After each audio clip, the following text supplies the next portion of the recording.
It says, for which of you, wanting to build a tower, doesn't first sit down and calculate the cost to see if he has enough to complete it? Otherwise, after he has laid the foundation and cannot finish it, all the onlookers will begin to ridicule him, saying, this man started to build and wasn't able to finish. If you will, help me introduce the title for today's message. Everyone say, count the cost. You may take your seats. Count the cost.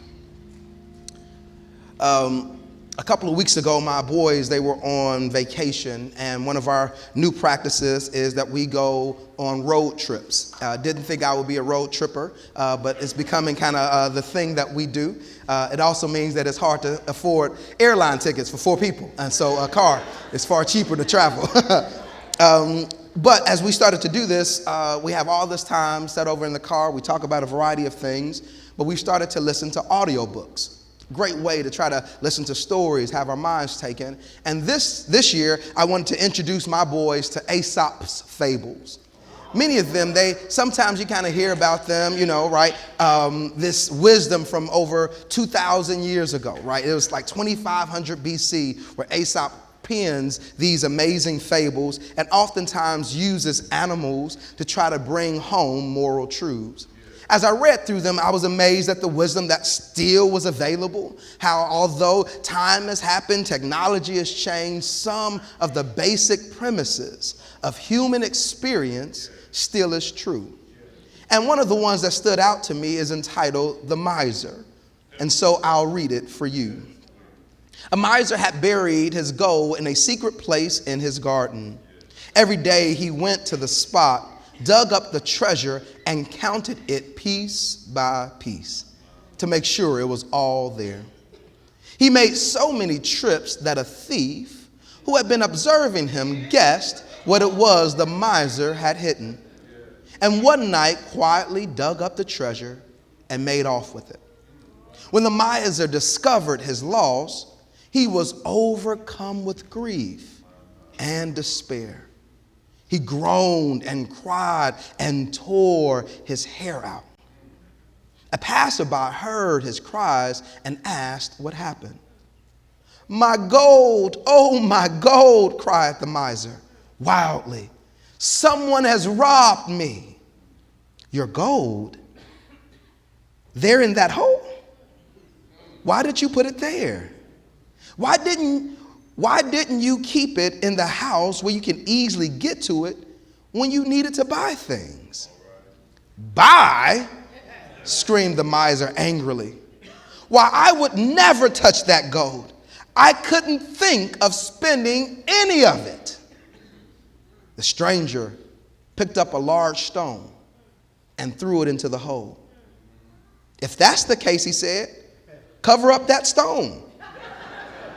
It's worth just as much to you as the treasure you lost. So as we're in this series entitled Money Matters, discussing biblical perspectives on our finances and how we use them, one of the things that I love that this fable introduces, and we talked about some of it last week, is the notion that it is not just how you make the money or how much money you have, but it's really what we decide to do with the resources we are given. And it feels only right that we do another wonderful technological survey to see where we are around this topic. So if you will, take out your phones. We have a Money Matters survey. If you can go to the next slide so I can give you the instructions. If you have a phone, you can just go to your camera. Most of you have new ones. You can just scan the QR code. It takes you right there. If that is a little uncomfortable for you, you can open your web browser and type in Menti, MENTI.com, and then you don't need to enter the code, 8774 and then 5343. Those of you in Emmanuel, everywhere it's available for you as well. You can still participate while it's live. So we'll jump in. Last week we had quite a few of you participating. That really did my heart well. We are becoming at least a more technology savvy church, and that just blesses me. Amen. All right. Now, you'll still be able to join even as we go forward, but we're going to move forward to our first slide, if you will. Next one. What first comes to mind when you think of a budget? And you get a chance, you can actually type a word in and it'll show up. And again, we ask, this is church, so let's make sure it's something clear. Restrictions, savings, plan, frugal, limits, Excel sheet, important, not enough, money, bills, important, tracking, failure, financial, savings, broke, debt. All right? As you're seeing, a number of folks are just putting things in as planning, savings, right? Broke still jumps up there. Discipline, another great one. Okay. I think this is a good start. We're going to transition, move to our next slide. Do you have a budget that you follow? Yes, no, or maybe. Go ahead. Yes, no, or sometimes. Let's just see how are we doing? How are we doing? Okay. We got a majority that are in the sometimes. Like, I know I should, right? I know what I ought to do. However, okay. Let's go to our next one. Rank the following in order of importance. Literally, if you have your phone, you can just move these up, right? And then you can reorganize the order. And so what you want to do is, what do you believe is the most important as it relates to your budget? Your needs, your wants, savings, investment, debt, charity/giving. Where do you believe that you have the most important? What does that look like? Now, this one might take a little bit longer. It's a little bit more involved, but I trust y'all. We can do it. You can do it. Right? So early on, we have needs and savings. Okay. Wow. Wants are sixth. I want an honest church, Lord. Nobody knows who's putting this up there, so nobody will know that this is you. Okay. Needs, savings, and debt are high. Okay. Charity and giving are fourth so far, investments fifth, and wants sixth. Okay. Just to complicate it a bit, let's move to our next slide. For those of you still working, you'll get a chance to jump on. How do you think God would want you to rank the following items in your budget? Just throw it out there. Just let me know. Maybe it's the exact same. Maybe you have a godly perspective. And God said, you're thinking, wow, charity, that's so funny. Only thing God cares about is the money you give to the church. Okay. All right.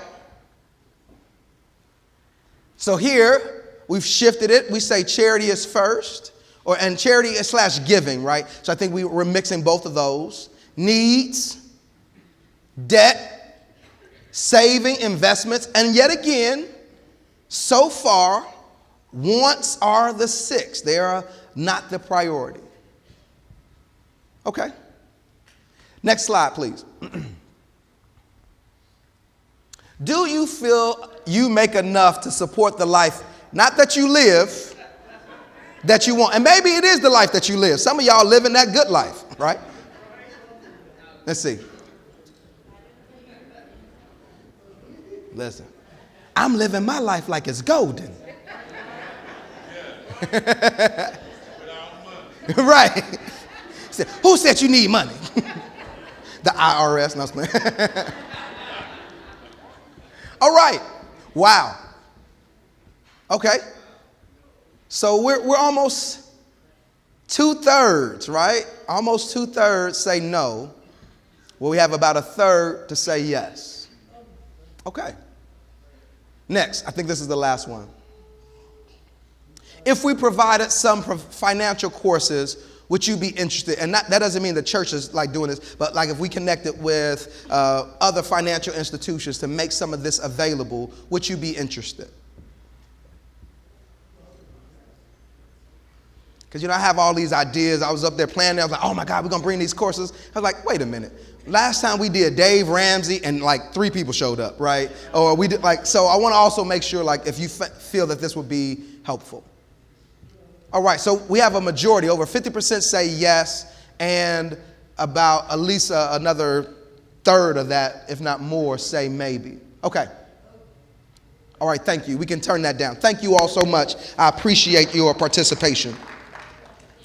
And this dovetails well into kind of statistics that have been going around. In fact, at the beginning of this month, CNBC put out this report where they did a survey connected with Mind Over Money through Capital One, just kind of getting the basic perspective regarding resources for Americans.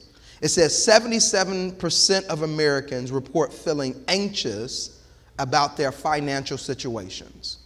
77%, almost 80% of Americans, when you think about or you start thinking about your budget or the money that you have, brings up some level of anxiety.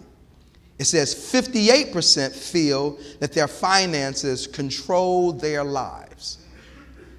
That your life, if you didn't have to worry about money, you wouldn't be doing none of the stuff that you're doing right now. 52% have difficulty controlling their money-related worries. So, I mentioned this last week, right? Like sometimes some of the things that we bring before God the most often deal with our resources, and this aligns with that. 50% of the people say, man, the thing that keeps me up the most is money-related issues. And some of you may feel akin to that. Americans are most worried about their financial future, and this includes not having enough money to retire, 68% believe that, keeping up with the cost of living, 56%, and managing debt, 45%. And these impacts, they say, not only affect just money, but they begin to affect other aspects of your life. A number of respondents say they feel fatigued, constantly tired, 43%. Because of the stresses of resources. Find it difficult to concentrate at work, 42% because of these concerns and worries. 41% say they have trouble sleeping, can't sleep well at night. And others say, about 25% say finances stress or strain their current relationships. Spouses, children, all of this. And if I'm honest, this feels very akin to ways that I feel. I think I've told the story when my wife and I first got married, we were so impoverished that every time I did our finances, it was like we would always get into a fight. And it was never her fault. I was just angry, right? I was angry because I'm looking at our resources and the ends weren't meeting. And it felt like, and if I could be honest, right, it felt like the definition I had of what a man was supposed to do, I wasn't doing. And so I was taking that out on her. And it wasn't her fault. And I imagine many of us, we all can find ourselves like this. And so in this passage, we have Jesus speaking, and he's literally speaking about discipleship. He's talking really about what does it mean to follow Jesus? That you ought to be willing to pick up your cross and follow God. But in trying to make an understanding and an analogy for discipleship, he uses an analogy that he would believe would be true to everybody already. That God, Jesus himself, makes a connection between finances and discipleship. That a way that you can think about discipleship is also connected to a way that you can think about resourcing. Who begins a project? Who begins to start something? Who begins to go out and do something and does not first rightly count the cost? And if we can extrapolate that, and I think this has amazing import, if we were to think about that for our lives, how are we going through our lives if we're not righteously or willingly able to go and say, how are we planning our lives? How are we financially thinking about all of the things that we need to do so that we can get to the end that we want to get to? Because if we can't, then we're always stuck in the same issue. And so this Sunday, I'm not going to even talk about giving or tithing. We're going to put that off. That's literally 10%. You need to figure out what you're doing with the 90. We act like God, and I know we put that up there. We really think that God only cares about 10%. And don't get me wrong, God wants us to give. God wants us to give of that 10. But that's because we've rightly aligned ourselves already in our 90 that we know how to do that, so that the resources are available. But if we're not rightly able to think about the 90, then all of a sudden we keep talking about the 10% like God is asking so much of us. We feel like that 10% is so much because we've been terrible with the 90. So why don't we often count our cost? Why don't we often think about what does it really take for us to live? And I have some postulates, and I'm going to offer these. I think one of the reasons that we don't like to think, and I'm speaking generally, so there are some of you here that you are a budgeting master. Your whole life is Excel spreadsheets. Your friends and or your spouse, those that know you well, they know that if they ask you to spend anything, the first thing you're going to do is flip open your thing and say, okay, that's not working this month, all right? This is frugal February, and we're not living that life today, okay? Get thee behind me. And then there are others of you where you're like, I'll figure it out later, right? I was literally speaking to somebody, and this is going to sound weird because it's going to sound like I asked them how much they made. That's not what I did, right? Like, we don't do that. That's just like a world faux pas, at least a black culture world faux pas. I don't know if other cultures talk about it, like, hey, the others go around like, yeah, I make about, this amount of money. Okay, apparently not. Okay, so that's good to know. So apparently this is true for everybody, right? We don't really talk about how much we make. That's fine. So we're in this conversation, I'm talking, and everybody's like, yeah, I don't even know how much I make. And I was like, huh? I'm sorry. Say that one more time. You said out of your mouth that you work a job and you don't really know how much they pay you? See, or when you get paid? See, listen, that means one of two things. You rich, right? And so it don't matter when you're getting paid or not. It's like there's money in there. Or your financial house might really need some adjustment. So as we think about this, the question becomes, how do we rightly plan for all of the stuff that's supposed to be in our lives? How do we plan out the needs, the wants, and then all of the other stuff? Now, if you were to, and I lift up Dave Ramsey because he's also a believing financial kind of encouraging and respondent. And so he talks about, like, if you were to plan out your budget, and this is general, he would say that a good budget should look like 50% needs, 30% wants, 20% savings, giving, and investments. 50% needs, 30% wants, 20% mixed in with savings, giving, and investments. And if your budget is set up like this, typically, you're in a good position. Now, if we were to go online, as I did, one of the major things that they say that becomes an issue for this is debt. Everybody say debt. I sometimes think debt gets a bad rap, right? Because since we talk about how much we want to eliminate debt and alleviate debt, we often wind up talking about debt as if debt in and of itself is bad. Debt in and of itself is not bad, but how we get to it should be thought about. Like if you live in California, you want to buy a house, more than likely, you're going to get some debt. And that potentially could be a good debt. Again, an appreciating asset in the California market, far more than many other markets in the country. However, credit card debt may be different, right? Shoes,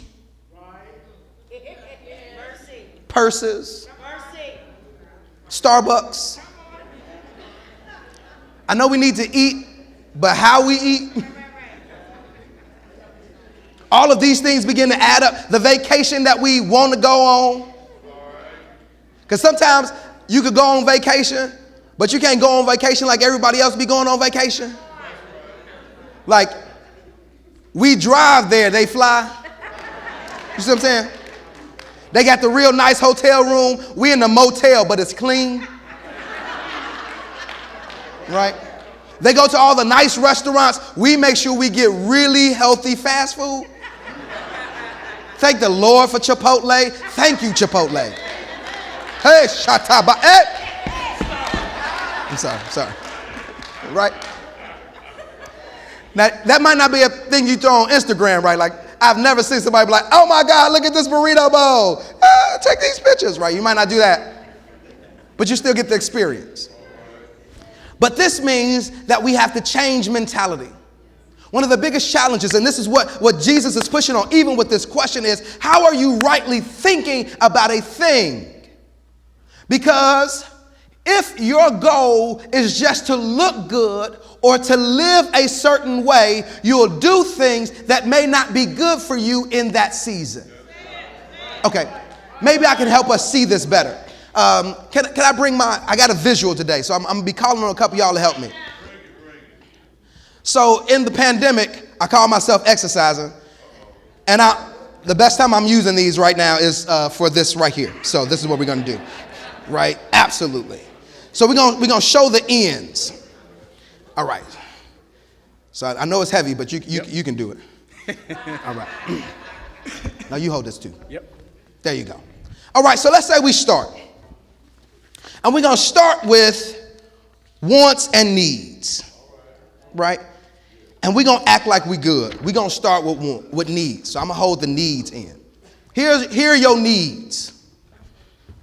And then everything else will be your wants if the paper will separate when I want it to. There we go.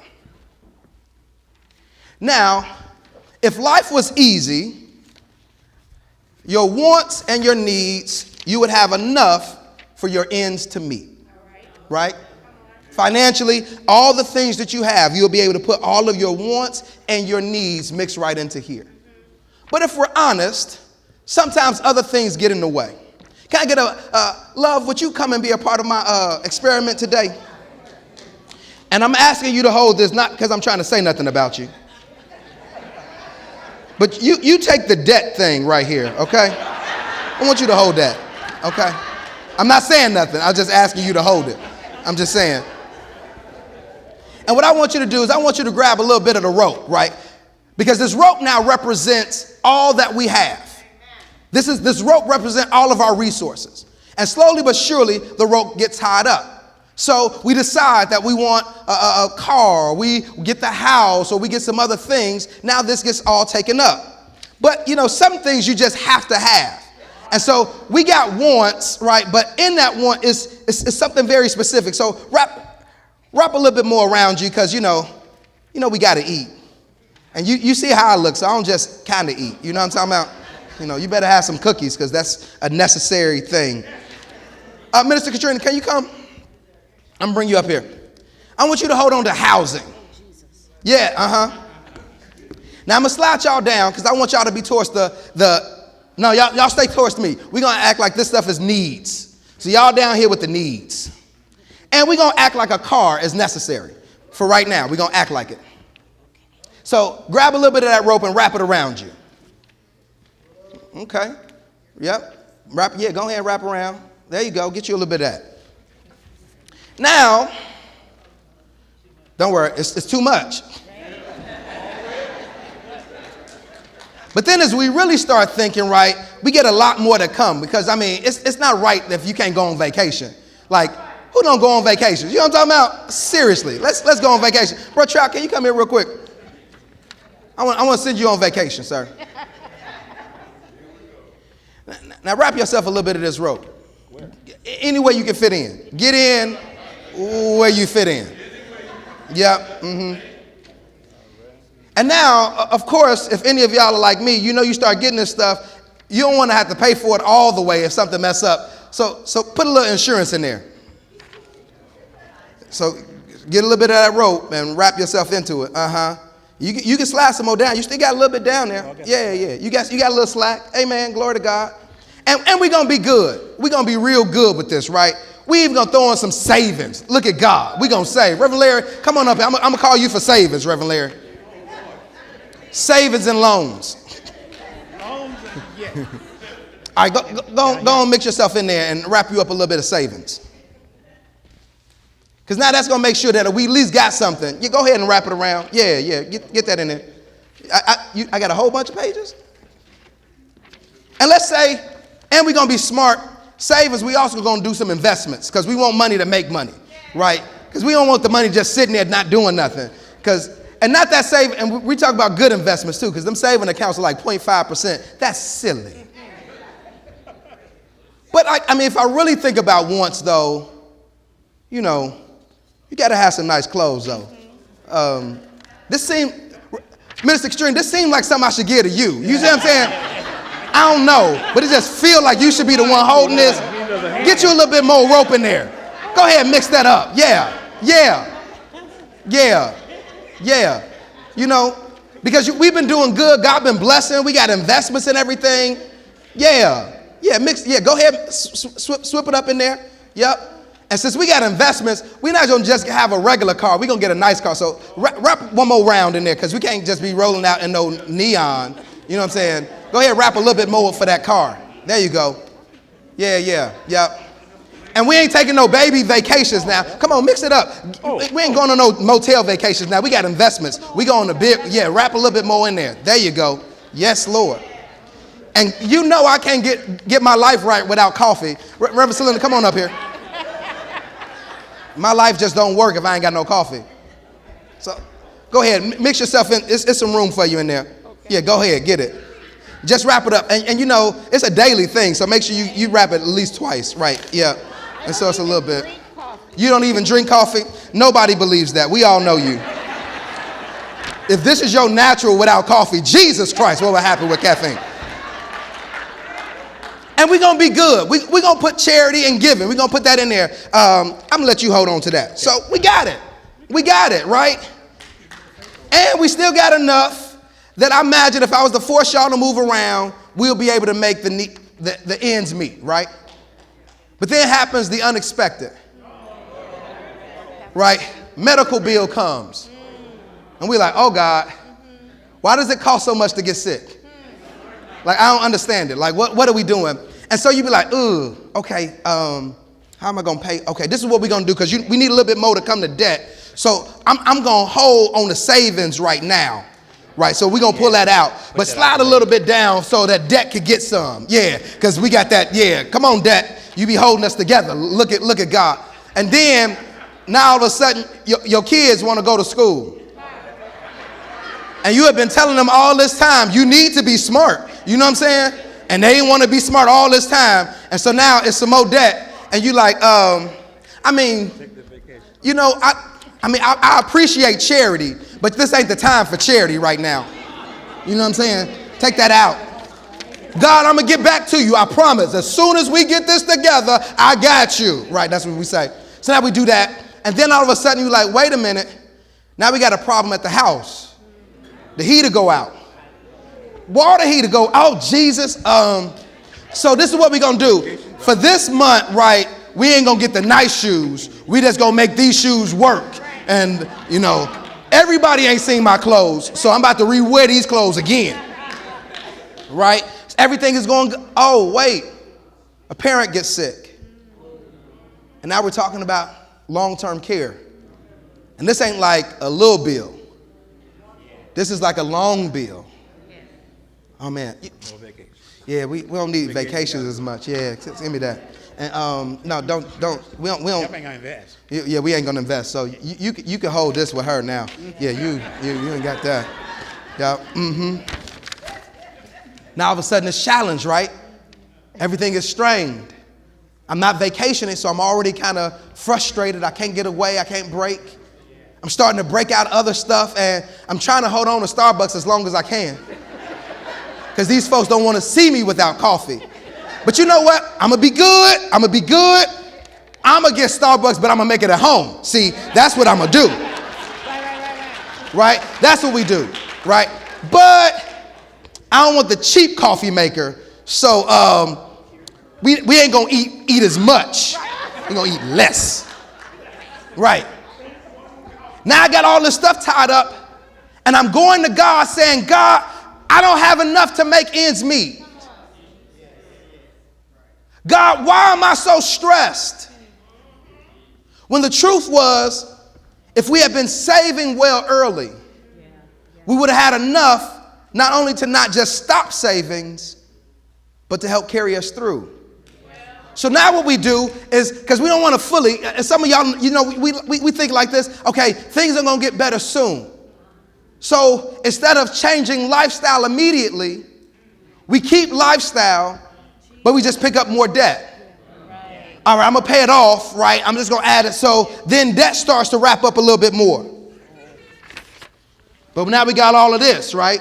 And then debt still keeps wrapping up a little bit more, because now we keep adding more debt to it, because we got to get a little bit more in there and we got to make it work.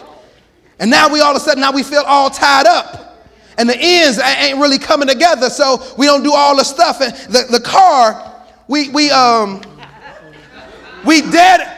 wish somebody would show up and try to take my car, right? And so then we start sliding it down a little bit.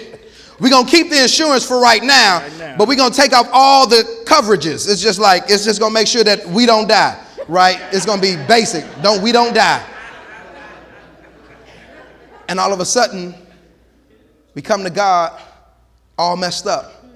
That even if God would want to add some, we got so much debt now to untangle, that you get a raise at work and you still don't feel like anything has happened in your life. God has been blessing, but we're so wrapped up because life happens. These things happen. And our budget was never set up to think long. It was set up to think right now. Can we thank God for the volunteers? Y'all can take your seats. Thank you. Like, do you need a car? Maybe Uber might work, right? And we're not going to even talk about what that forces us to start doing, right? Because then sometimes we start driving Uber. We pick up the side job. We do all the extra things, but now we don't have enough time for ourselves. We're frustrated. We're angry. We can't even go and be with our children or our family because all we're trying to do is answer, how do we fit all of these things? The same question rings in our ears. Who begins to start building without rightly counting the cost? I think there's a way for us to shift our mentality as it relates to giving. I mean, not giving, but budgets, so that we can get to a place of freedom in our resources. Number one, comparisons kill. Everybody say comparisons kills.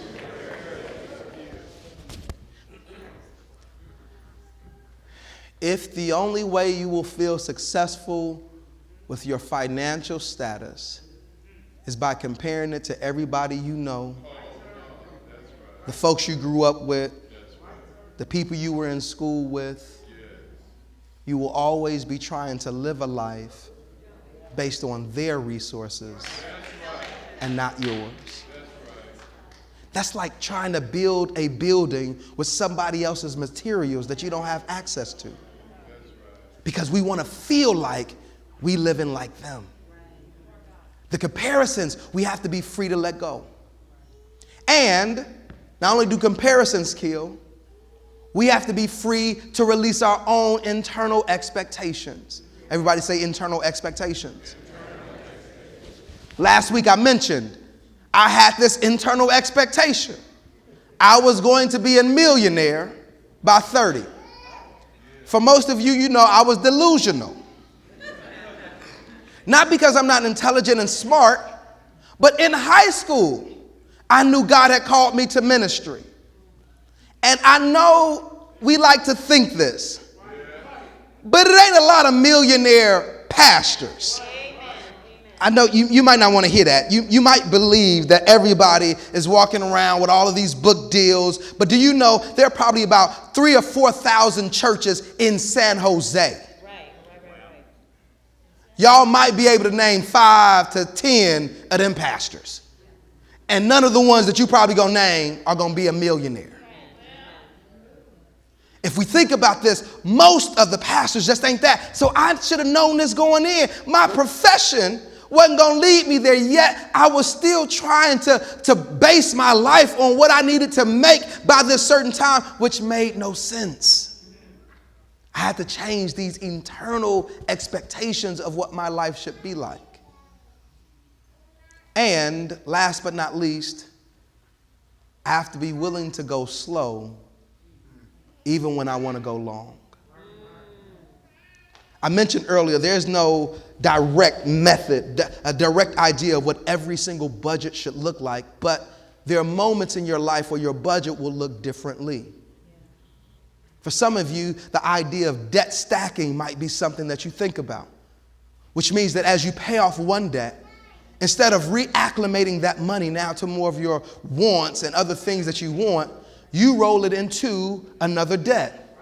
Now paying down that next debt faster. And then once you finish with that one, you still take that money and now you stack it on top of another one. Now what you used to be paying over 3 debts, you're paying into one, and over time, this gets you out of a lot of debt.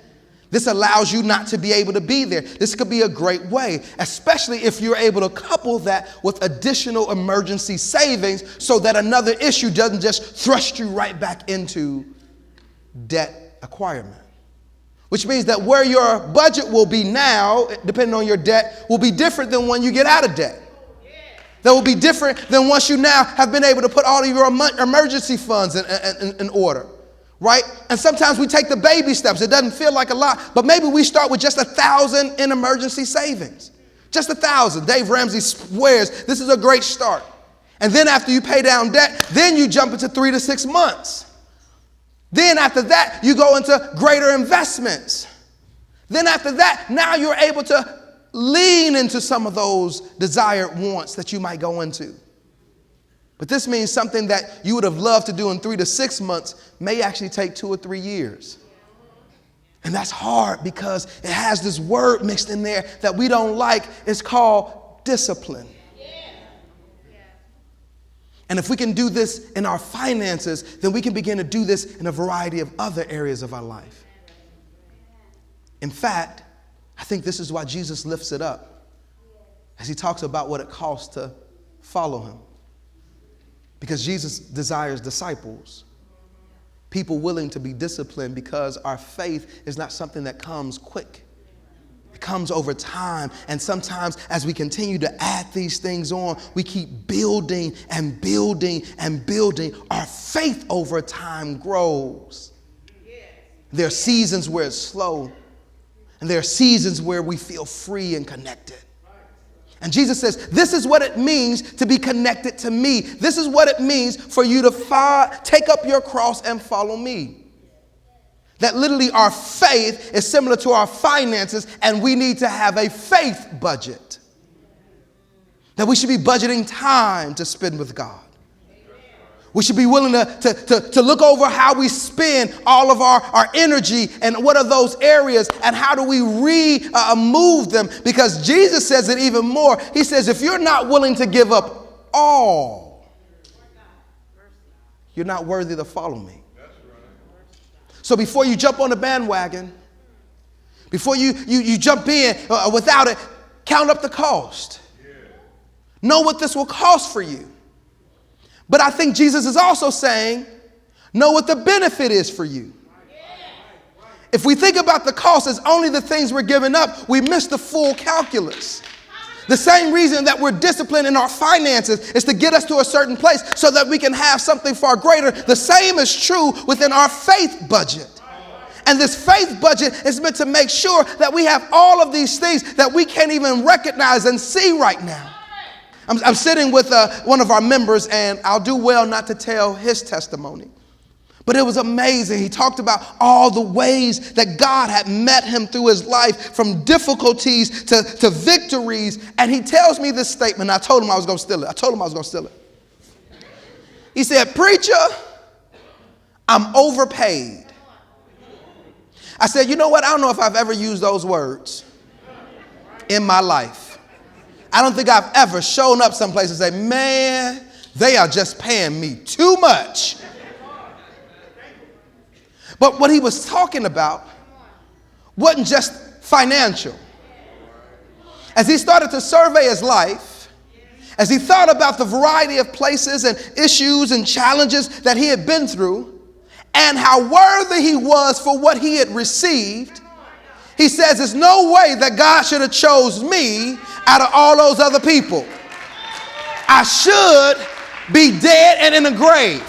In fact, I know people I used to hang out with, and they're dead and in the grave. I know people who lost their mind, literally are in institutions, and I'm sitting here before you. I know folks that don't have a place to sleep. They're unhoused, but I got a place to sleep. When I think about my life, when I recognize he brought me out of the hospital, when I recognize he got me beyond cancer, when I recognize that God met me even when my family was going crazy, all I can say is, preacher, I'm overpaid.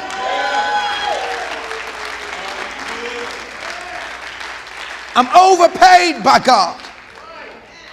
I'm overpaid by the way God gives me grace every single morning.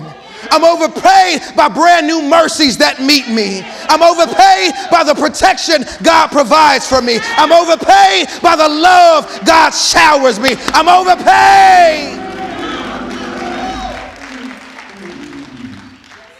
And so, as I want you to get your financial house together, that we might be stronger, better able to live in the way that God has, I also want you to get your faith together. As Jesus was making this analogy, he tells them that this cost is going to be great. And I think it was intentional to scare away anybody that can only think short term. Sometimes that's what our Christian life is like. Oh man, we're going to have to give up this, or man, I can't do this, and oh man, I don't have this. Short-term thinking. But God wants some people that will say, but the reason that you're here, listen to this. Jesus is teaching, right? He's teaching to this crowd of folks, and they've crowded around him because of what he's already done. Have we ever thought about this, right? Like before social media, before there are all these amazing ways to share the work that's happening, Jesus is drawing crowds in multiple cities. How could you be drawing crowds in multiple cities, God? How are all these people coming to see you? They're coming to see you because you've already done so many things that go beyond what any expectation could say, that people now just want to see if the stories are true. They want to show up to see, is it true that the man that could not see has been given his sight? Is it true that the woman with the issue of blood is now fully whole? Is it true that the lepers have been all messed up, but now their bodies are right? Is it true that the little baby that had been dead is now up and walking around? Is it true that this is the one that has been blessing every single way that he went? And if that is true, I just want to go see it. So when they get there, they come expecting God just to do the miracles. They want God just to lay the hands. They want God to raise up somebody else. They want God to heal somebody else. So when God says, if you really want to follow me, it's going to be a cost. People say, well, I ain't coming for all that. I came for the show. I wanted to see the performance. At best, I wanted to benefit from the performance, but I didn't want it to cost me nothing. But I'm here to say that for those of you that can have a longer idea of what God can do, you can have a larger view about this faithful budget that you can be living in. You recognize that although it may cost you a little something on the front end, the benefits on the back end far outweigh the investment that you made at the beginning. Because I heard him say, all of those who believe in me shall not die but have life eternal. I heard him say that there's a crown with jewels available for all of those that believe. I heard him say that there will be those that make it over the Jordan into the promised land. I heard